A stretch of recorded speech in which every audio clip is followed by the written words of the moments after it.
আসসালামু আলাইকুম বন্ধুরা, আপনারা সবাই কেমন আছেন? আজকে আমি এসেছি নতুন একটি ভিডিও শেয়ার করার জন্য। আর এই ভিডিওটি হচ্ছে যারা ধান বুনে এবং ধানের খোলা তৈরি করে তাদের কাজটি।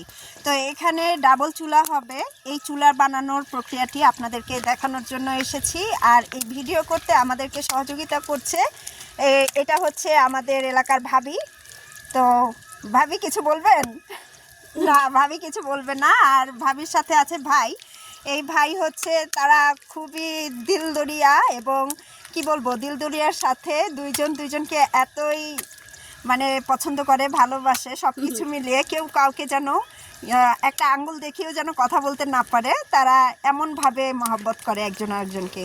তো যাই হোক, আমি ভিডিওটি করছি, আমার বাসা হচ্ছে এখানেই। আমিও কিছুটা ধান বুনেছি, তো আমাকেও তারা আর কি সহযোগিতা করছে।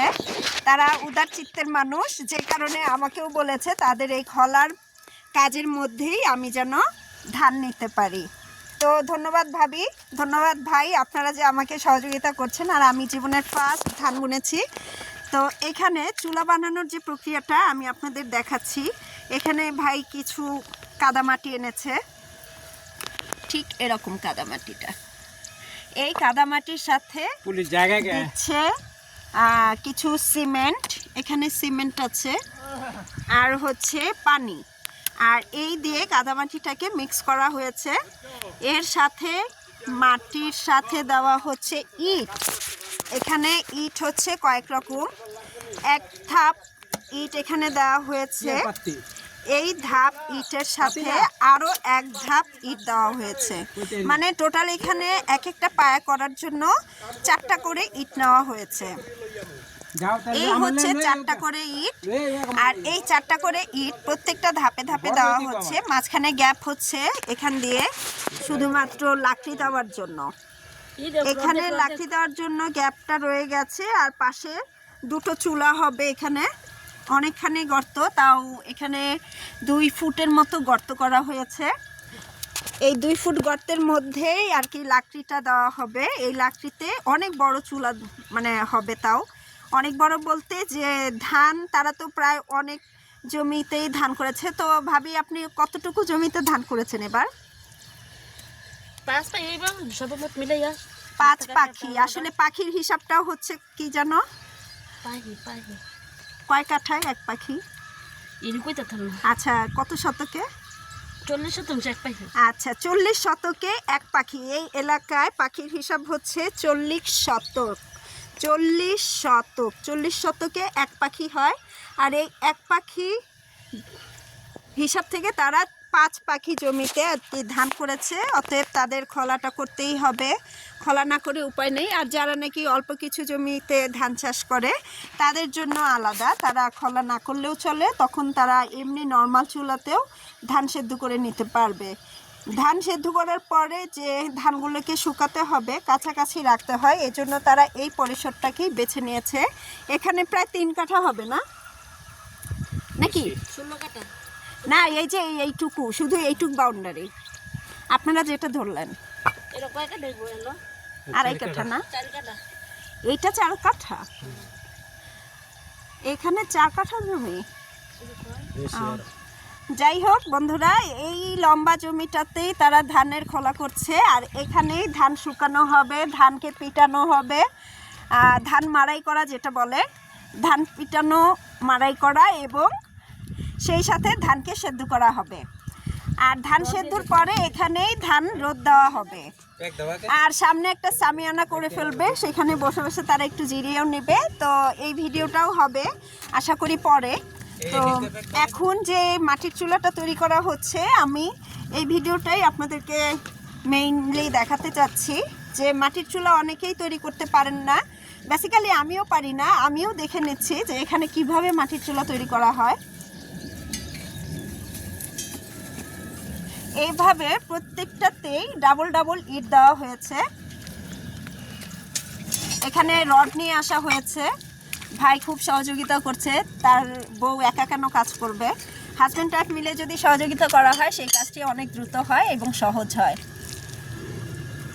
তা আমি এটাও বলবো যে যাদের ভিতরে হাজব্যান্ড ওয়াইফের ভিতরে মিল মহব্বত থাকে না, তারা অবশ্যই মিল মহব্বত রাখার চেষ্টা করবেন, দেখবেন যে অনেক কঠিন কাজ সহজ হয়ে যাবে।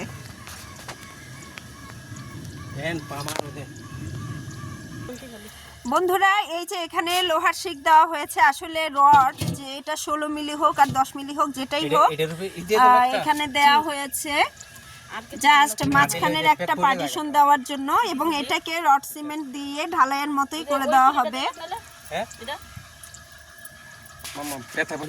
বন্ধুরা এখানে এই শিকের উপরে প্লাস্টিকের একটা বস্তা দেওয়া হয়েছে এবং বস্তার উপরে মাটি দেওয়া হচ্ছে। আর এটার একটা উপকারিতা হচ্ছে যে বস্তার উপরে মাটিটা দিলে মাটিটা নিচ দিয়ে পড়ে যাবে না, মাটিটা উপরেই হয়ে থাকবে, আর রান্নার সময় এই বস্তাটাও কিন্তু পুড়ে যাবে। তো একটা বস্তা আর কি মিসিং করতে হবে, তখন পুড়ে যাবে যেহেতু। আর এখানে হচ্ছে মাটি দেওয়া হচ্ছে এই শিকের সাথে, মাঝখানে আরও মাটি দেওয়া হবে। তো আমরা দেখতে থাকি। বন্ধুরা এখানে মাটির সাথে গোবর দেওয়া হয়েছে, কারণ গোবরটা এক ধরনের আস্তর হিসেবে কাজ করে। তো আমি খুঁটিনাটি সবই জেনে জেনে বলে দিচ্ছি আপনাদেরকে। আপনারা যদি এরকমভাবে কোনো মাটির চুলা তৈরি করতে চান অবশ্যই এই সব কাজগুলো করে নেবেন। বেশিক্ষণ সময় লাগবে না, আমাদের যতটুকু তড়িঘড়ি করার অনেক দ্রুতই কাজ করে ফেলছে তারা। তো ভাই ভাবি দুইজন মিলে যে শক্তি খাটিয়ে কাজ করছে, আমরা নিজেরাও মনে হয় এক হাত মাটি উঠাতে গেলেই বাঁকা হয়ে যাব। এরকম গোল গোল করে উঠাইতে হয় না? এই দেখেন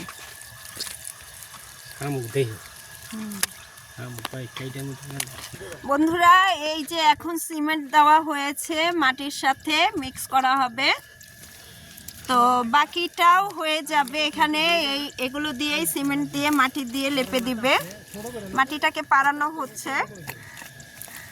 আসলে আমরা কখনো করিনি, তো তাই ভাই ভাবির অনুমতি নিয়েই ভিডিওটা করছি, যে তারা যেহেতু এগুলো সবসময় করে, এমনকি তারা এগুলো জানেও ভালো। আমি পাড়াতে গেলে না জানি পড়েই যাব, কারণ কাদা মাটি একটুখানি পা পিছলে পড়ে গেলেই কোমর ভেঙে যাবে, কিন্তু তারা সেই ব্যালেন্সটা ধরে রাখতে পারে। আমি পারি না দেখে আমি সাহস পাই না এরকম করে কাজ করার। তো বন্ধুরা আপনারা কে কে সাহস করেন এরকমভাবে কাদামাটি পাড়াবেন, আমাকে কমেন্টস করে জানাবেন নিশ্চয়ই। এখন আবার একটু পানি দিয়ে দেওয়া হচ্ছে আর একটু নরম করার জন্য, আসলে মিক্সিংটা যেন ভালো হয়, তাই না ভাবি? বন্ধুরা এখানে গরুর ভুসিও দেওয়া হয়েছে, কারণ ভুসিটা দিলে মাটিটা নাকি একটু কম ফাটে।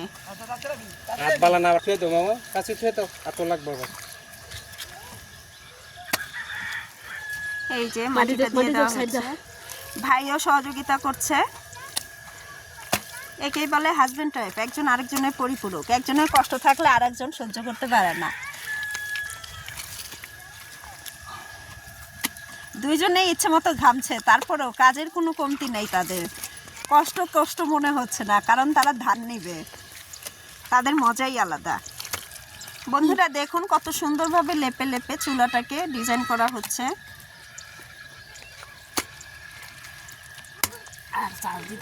একজনের উপর যেটা জুলুম হয় 10 জনের উপর সেটা জুলুম হয় না, বরঞ্চ খুবই অল্প সময়ের কাজ হয়ে যায়।